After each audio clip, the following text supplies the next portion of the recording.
My name is Mei Li Ku, and I'm a designer and an inventor.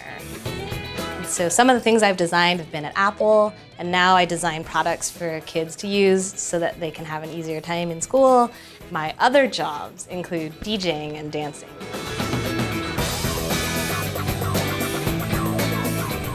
Computers are everywhere. They're in people's pockets, they're in people's cars, people have them on their wrists, they might be in your backpack right now. But what makes a computer a computer? What does make a computer anyway? And how does it even work? Hi, I'm Nat. I was one of the original designers of the Xbox. I've been working with computers since I was maybe 7 years old, and now I work on virtual reality.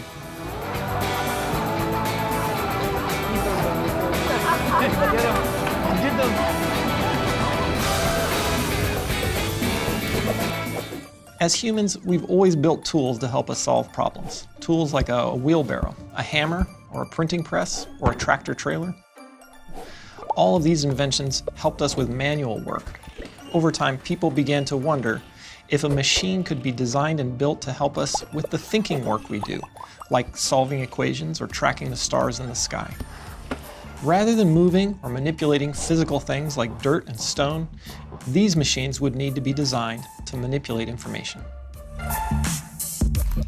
As the pioneers of computer science explored how to design a thinking machine, they realized that it had to perform 4 different tasks. It would need to take input, store information, process it, and then output the results. Now this might sound simple, but these 4 things are common to all computers. And that's what makes a computer a computer.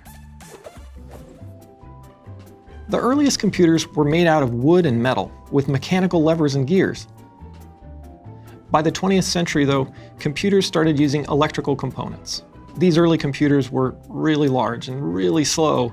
A computer the size of a room might take hours just to do a basic math problem. These machines are things of gleaming, vari-colored metal and numerous flashing lights. Computers started out as basic calculators, which was already really awesome at the time, and they were only manipulating numbers back then. But now we can use them to talk to each other, we can use them to play games, control robots, and do any crazy thing that you could probably imagine.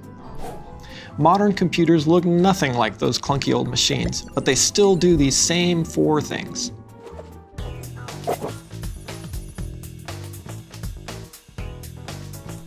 First, we're going to talk about input.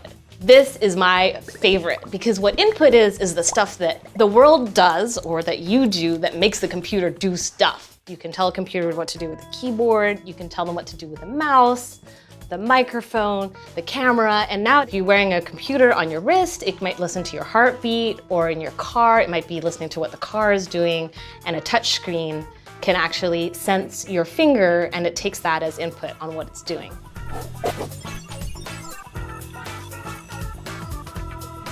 All these different inputs give a computer information which is then stored in memory.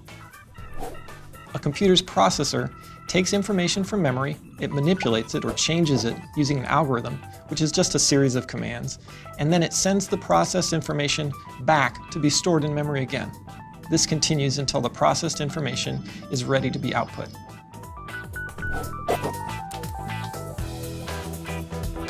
How a computer outputs information depends on what the computer is designed to do.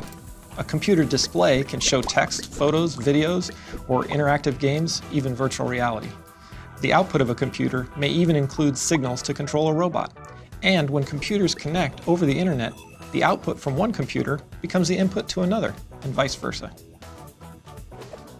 The computers we use today look really different from the earliest thinking machines. And who knows what the computers of tomorrow will be like. My hope is that you get to help decide what you want the computers of tomorrow to look like. But across all computers, regardless of the different types of technology they use, they're always doing the same 4 things. They take in information, they store it as data, they process it, and then they output the results.